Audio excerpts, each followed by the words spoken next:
ሰላም ቤተሰብ እንዴት ናችሁ? ደህና ናችሁ ወይ? እኔ ደህና ነኝ፣ ፈጣሪ ይመስገን። ክብር ለሱ ምስጋና ይግባው አለው። እግዚአብሔር ይመስገን ደህና ነኝ። እናንተ ጋር ሁሉ ሰላም፣ ስራ፣ ጤና፣ ቤተሰብ ደህና ናችሁ? እኔ ያለሁላችሁ ውዶቼ። ኧረ ተው በጣም አሁን እኔ እየበረታው ያው ቢጥምም ባይጥምም ቪዲዮ ትንሽም ብትሆን እየበረታው እንትን ስል እናንተ ላይክ እና ሰብስክራይብማ ተውት። ቪው ራሱ የለውም። እንደው አይታችሁ እንኳን ማለፍ እኮ ጥሩ ነገር ነው። የምር ምን ችግር አለው? የኔ ውዶች በእኔ ጨክናችሁ። አረ ዛሬማ የሆነ ቦታ ዋይፋይ የለውም እንጂ ፕራንክ ላድርግ ነበረ ዛሬ ማለት ነው። የሆነ ሰው አግኝቼ ጓደኛዬን ከመዝናኛ የልጆች መጫወቻ ቦታ ተገናኝተን ጓደኛዬን ፕራንክ ላረጋት ብዬ ማለት ነው። እሷ አረገችኝ።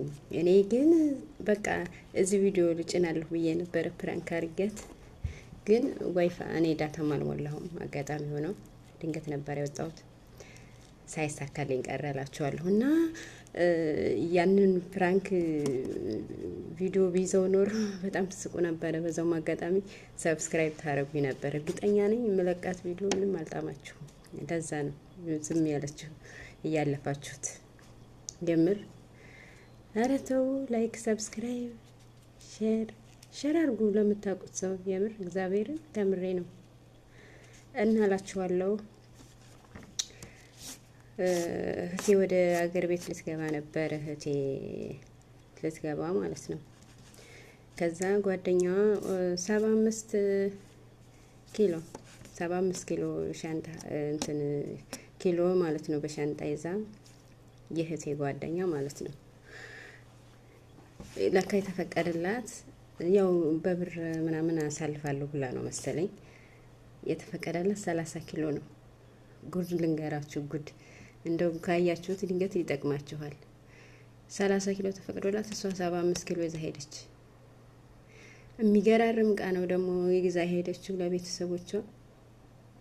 ብርም በእጇ ላይ ትንሽ ነው የያዘችው፣ ግን እንዳለ በቃ 30 ኪሎ መዝነው ሌላውን ትታ ሄደች ብላ ስትነግረኝ ጭቅላቴን አመመኝ። እኛ እንዴት ሆነን እንደምናመጣው እኮ እኛ እና እግዚአብሔር ነው የምናውቀው ማለት ነው።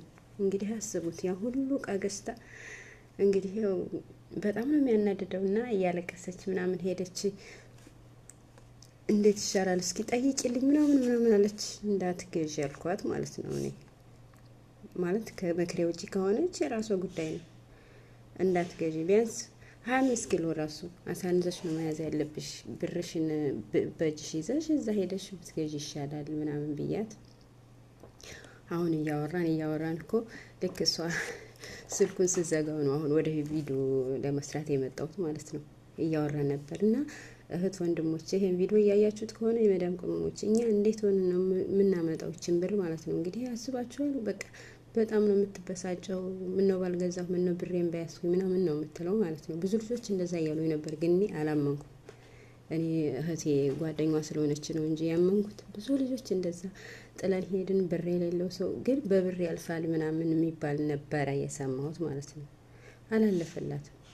እንግዲህ አስቡ 30 ኪሎ ብቻ ማለፍ ማለት ነው። ሁሉ እቃ ደግሞ እንዳለ አዲስ እቃ ነው የገዛችው አለች ስትነግረኝ ማለት ነው።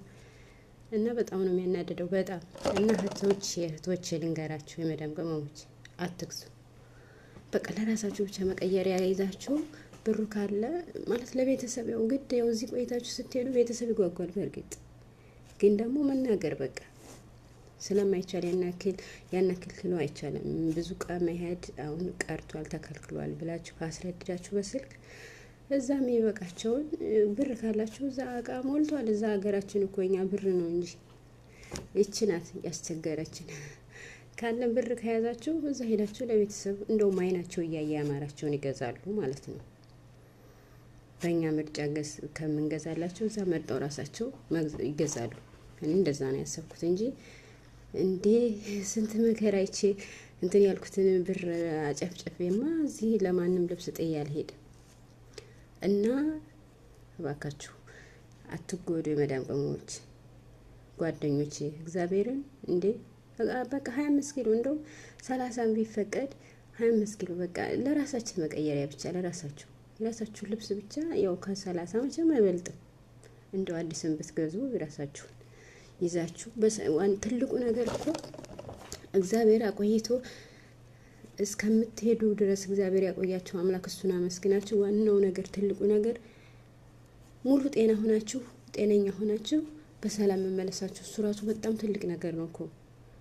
አለማወቅ ነው እንጂ እሱ ራሱ በሰላም ከዚህ ሁኔታ በሰላም መመለስ ወደ ሀገራችን መመለስ ራሱ በጣም ትልቅ ነገር ነው። እግዚአብሔርን እና እንደዚህ እያደረጋችሁ ዕቃ እየገዛችሁ ብራችሁን ልብስ የተገዛ ልብስ ጥላችሁ አትሂዱ ባካችሁ እህቶቼ። እኔ አሁን እህቴ ስትነግረኝ እኔ ወን እዛው ከልብሱ ጋር ነው የምቀረው እንጂ አልሄድም ነበር እምላችሁ። እንዴ እኔ ነኛ እንዴት እንደማመጣው ብሩን አልሄድም፣ ወይ በብር አሳልፉልኝ የሆነ መፍትሄ ፍጠሩልኝ ብዬ እዛው ስንጫጫ እንግዲህ ያው አማራጭ ወይ ወደ እስር ቤት ታፈሽ ነው ምናምን የሚሉኝ። ግን በጣም ያናድዳል፣ የምር በጣም ነው የሚያናድደው። እና መዳም ቅመሞች ብዙ ዕቃ አትግዙ ለማለት ፈልጌ ነው። አትግዙ በቃ። በጣም ብዙ ልጆች እየተሸወዱ ነው። ያልፋል በቃ ምንም ችግር የለ ያልፋል። እኔ ራሱ አላመንኩም። እህቴ ባትነግረኝ የእህቴ ጓደኛ ባትሆን ራሱ እንደዚህ ነገር ምናምን ልብስ ተጥሎ ይኬዳል በጭራሽ አላመንኩም። እዛ ተጥሎ የሚካሄደው ልብስ አሉ እዛ በትነው የሚሄዱት። እንግዲህ ማን ይወስደዋል? ያንን የታደለ ነው የሚወስደው እንጂ በጣም ከባድ ነው። እግዚአብሔርን እና እንደ አትግዙ ለማለት ፈልጌ ነው። አመሰግናለሁ። እንግዲህ ያው ምክሬን ከጣማችሁ በላይክ በኮሜንት አሳውቁኝ። ሼር እያደረጋችሁ ባካችሁ ሼር እያደረጋችሁ ላይክ እያደረጋችሁ ሰብስክራይብ እያደረጋችሁ በእናታችሁ ወዳችኋለሁ። ሰላማችሁ ብዝት ይበልልኝ።